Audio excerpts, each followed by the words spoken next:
बिस्मिल्लाहिर्रहमानिर्रहीम। अस्सलाम वालेकुम नाजरीन, मैं अहमद फवाद हूँ और आप मेरा यूट्यूब चैनल देख रहे हैं। नाज़रीन, बड़ी खबर और ब्रेकिंग न्यूज़ के साथ आज के व्लॉग में आपकी खिदमत में हाजिर हुआ हूँ। और बड़ी ब्रेकिंग न्यूज़ ये है कि 6 जजेस की जानिब से जो लेटर लिखा गया था, इस लेटर के बाद पाकिस्तान तहरीक इंसाफ के लिए जो सूरत हाल है वो मुकम्मल तौर पर तब्दील होना शुरू हो चुकी है। अहम तरीन फैसले पाकिस्तान तहरीक इंसाफ के हक में आना शुरू हो चुके हैं और चीफ काजी भी पाकिस्तान तहरीक इंसाफ को इंसाफ देने पर मजबूर। मामला क्या है, अहम तरीन तफसीलात आपके साथ में शेयर करने जा रहा हूँ। फॉर्म 45 अपलोड होने जा रहे हैं और सिकंदर सुल्तान राजा जो हैं वो अपने खौफनाक अंजाम को भी पहुंचने जा रहे हैं, क्योंकि तमाम तर जो रियायतें थीं वो इनके हवाले से अब ख़त्म हो चुकी हैं। अहम तरीन तफसीलात, बड़ी डेवलपमेंट फॉर्म 45 के हवाले से सामने आई है। काजी की जानिब से क्या बड़ा फैसला है जो कि इस मामले पर पीटीआई के हक में लिख दिया गया है। एक्सक्लूसिव तफसीलात आपके साथ मैंने शेयर करनी है। और दूसरे नंबर पर नाजरीन, शहबाज शरीफ को भरी महफिल के अंदर आप कहें और कैमरों के सामने आप कहें तमाचा पड़ा है, ज़ोरदार तमाचा पड़ा है। इस पर भी कुछ अहम तरीन तफसीलात हैं, वो भी आज के व्लॉग में आपके साथ में शेयर करूंगा। सबसे पहले तो नाज़रीन, आज की जो बड़ी खबर और फॉर्म 45 के हवाले से जो खबर है वो आपके साथ में शेयर करता चलूं। चीफ जस्टिस आमिर फारूक साहब की अदालत में फॉर्म 45 अपलोड ना होने के मामले पर पाकिस्तान तहरीक इंसाफ की जो दरख्वास्त थी उस पर समाअत हुई है। और चीफ जस्टिस आमिर फारूक की जानिब से एक आप कहें कि आखिरी मौका दिया गया है कि जो फॉर्म 45 हैं वो आप अपलोड कर दें, वरना तौहीन अदालत के मैटर्स आपके हवाले से पहले ही पेंडिंग है। और एक और भी चीज़ आपको बताता चलूँ कि ऑलरेडी इस्लामाबाद हाई कोर्ट के जो जजेस हैं 6 बल्कि 7 के साथ वो एक साइड पर डट गए हैं और चीफ जस्टिस आमिर फारूक साहब जाहिर सी बात है एक साइड पर हैं। तो अब ये जो दबाव है, ये जो प्रेशर है, ये अब ऐसा नहीं होगा जिस तरह से इस प्रेशर के बाद अब ऐसा नहीं है या सूरत हाल तब्दील हो चुकी है जो पहले इस्लामाबाद हाई कोर्ट में थी। इस केस की समाअत और कुछ रिमार्क्स जो हैं वो मैं आपके सामने रखता हूं और इससे आपको तमाम तर जो सूरत हाल है वो बिल्कुल क्लियर हो जाएगी। कैसे जी? इलेक्शन कमीशन की जानिब से फॉर्म्स की मुसद्दका नकूल फराहमी ना करने के खिलाफ दरखास्तों पर समाअत। चीफ जस्टिस आमिर फारूक ने शुएब शाहीन और सलमान अकरम राजा की दरखास्तों पर समाअत की। शुएब शाहीन और सलमान अकरम राजा के जूनियर कौंसल अदालत में पेश हुए।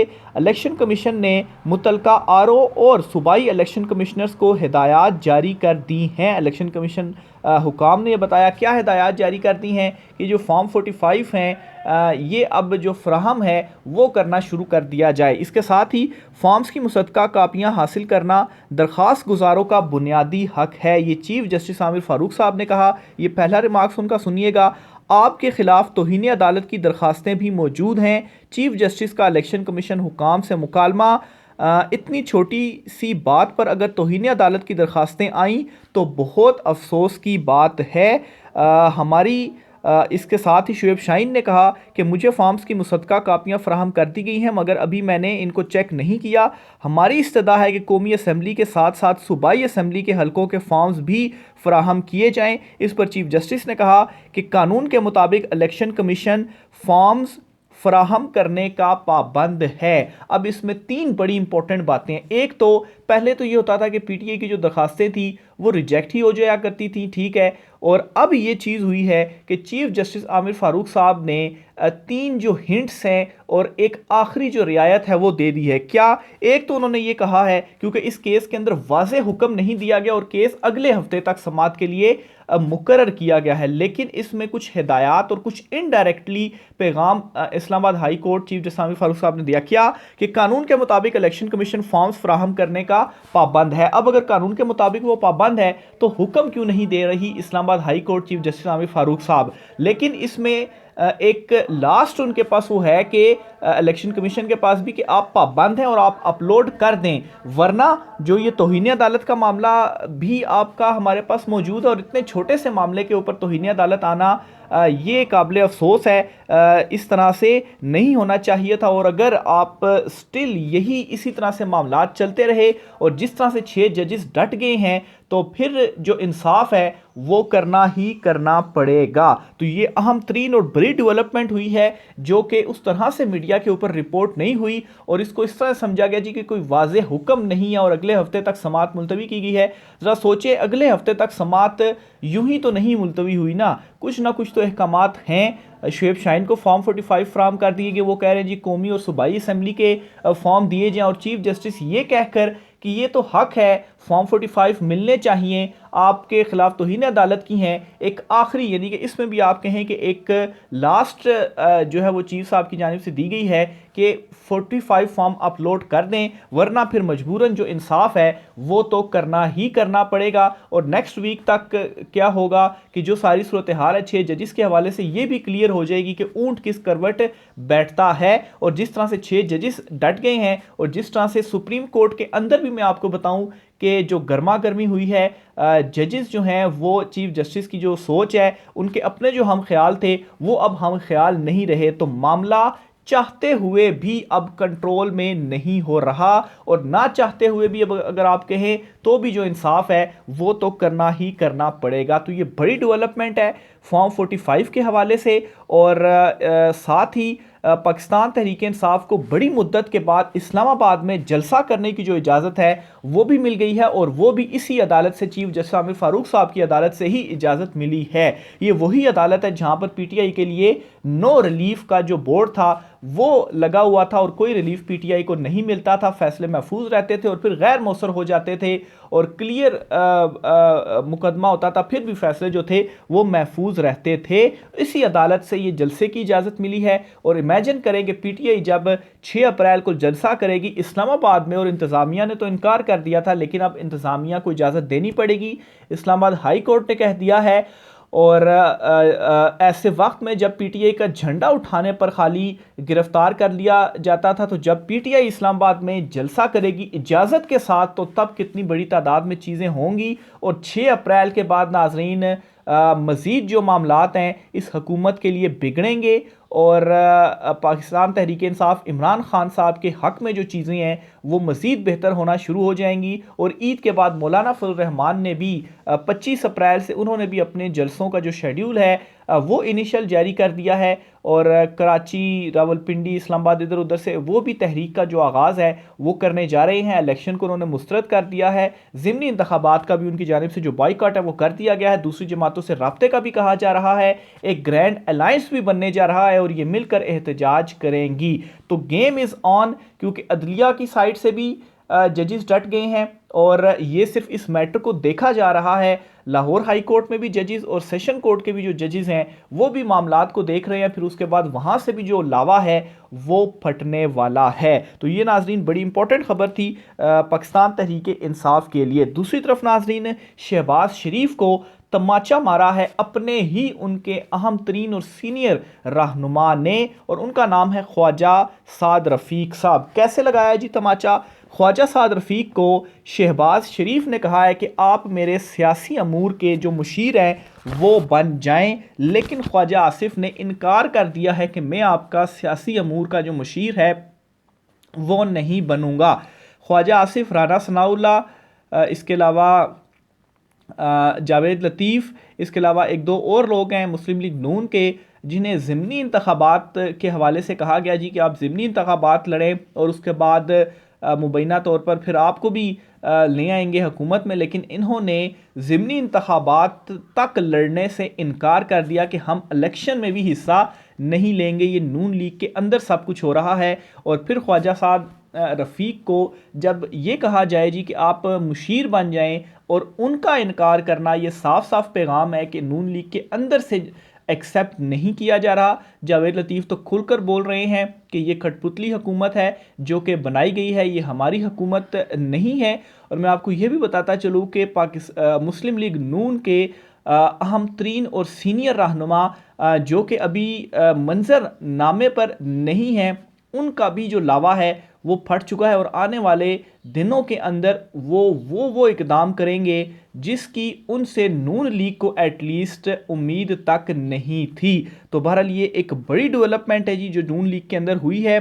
फूट जो है वो पड़ चुकी है और वो रहनुमा जो अब तक नहीं बोल रहे थे वो भी अब बोलना आइंदा आने वाले दिनों के अंदर ये जो सारी डेवलपमेंट्स हो रही हैं इस तनाजुर में भी आप देखें सिर्फ और सिर्फ ये वेट किया जा रहा है कि पहला जो झटका है वो कहाँ से लगता है और पहले झटके के बाद सारा जो बड़ा आगाज़ है इस हुकूमत के अगेंस्ट वो होने जा रहा है। और रीज़न क्या है क्यों नून लीग के अंदर जो लावा है वो फट रहा है, उसकी रीज़न ये है कि नून लीग के अपने अंदर से ये आवाज़ें उठ चुकी हैं कि इलेक्शन से पहले जो कुछ कहा जा रहा था, इलेक्शन के बाद जो है जब हुकूमत बनी शहबाज शरीफ की तो वो बिल्कुल ही कंप्रोमाइज़्ड हो गए, बहुत सारे मामलात के ऊपर कंप्रोमाइज़्ड हो गए जिन मामलात के ऊपर उनको कंप्रोमाइज़ नहीं करना चाहिए था। और इसी तरीके से पीपल्स पार्टी जो है वो भी अभी से ही बयानात देना शुरू हो गई है इस मौजूदा हुकूमत और शहबाज शरीफ के अगेंस्ट। और ये जो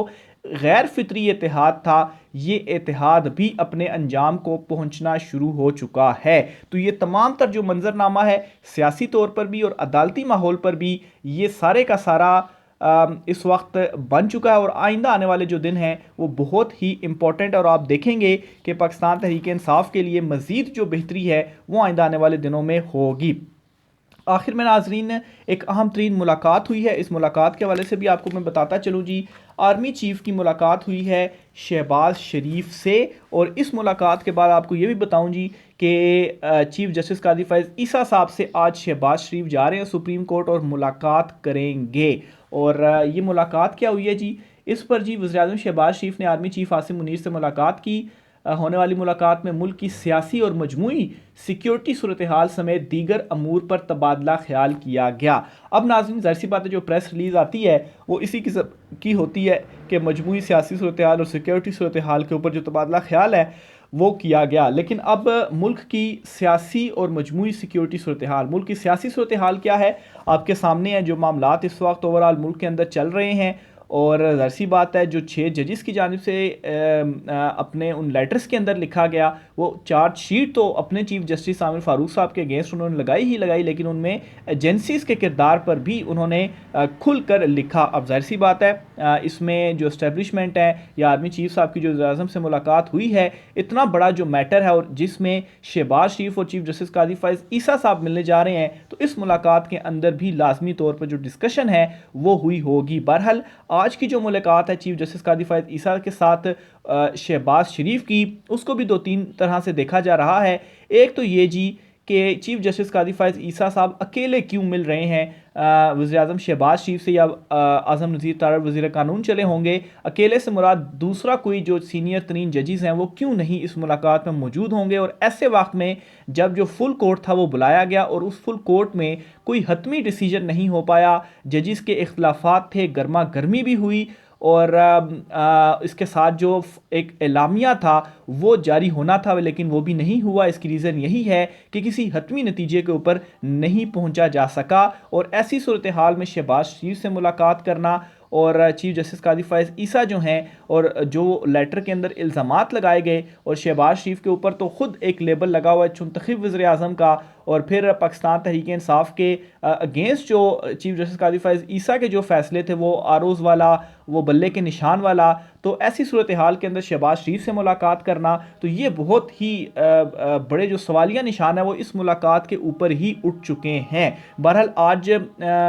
जब मैं वीलॉग कर रहा हूँ तो तकरीबन 4-5 घंटे के बाद ये मुलाकात शेड्यूल है। इसी तरीके से फ़ौजी अदालतों वाला जो केस है वो भी आज सुप्रीम कोर्ट ऑफ पाकिस्तान में उसकी भी समाअत होनी है और फिर इसी तरीके से जो फुल कोर्ट है वो आज दोबारा बैठने का इम्कान है क्योंकि 2 दिन हो गए हैं, 3 दिन जजेस के लेटर को अभी तक कोई फ़ैसला नहीं किया जा सका। तो प्रेशर मज़ीद बढ़ता जा रहा है कि कोई ना कोई इस मामले के ऊपर फ़ैसला होना चाहिए। बार्स की जानिब से अलहदा से जो मुतालबात हैं वो सामने आ गए हैं। इवन कि वो बार्स जो चीफ जस्टिस कादी फाइज ईसा के प्रो थी, उन्होंने भी एक तहकीकात का जो मुतालबा है वो कर दिया है। और जाहिर सी बात है मजबूरन करना ही करना है कि सिचुएशन ऐसी पैदा हो गई है कि इसके अलावा कोई ऑप्शन ही नहीं रहा कि उस ऑप्शन को अडॉप्ट किया जाए। तो बहरहाल आज सुप्रीम कोर्ट ऑफ पाकिस्तान में बड़ा इंपॉर्टेंट दिन है। इन तमाम तर डेवलपमेंट्स के हवाले से जो तफसीलात होंगी आपके साथ मैं शेयर करता रहूँगा। राय का इज़हार कीजिएगा। इजाज़त दीजिए। अल्लाह हाफिज़।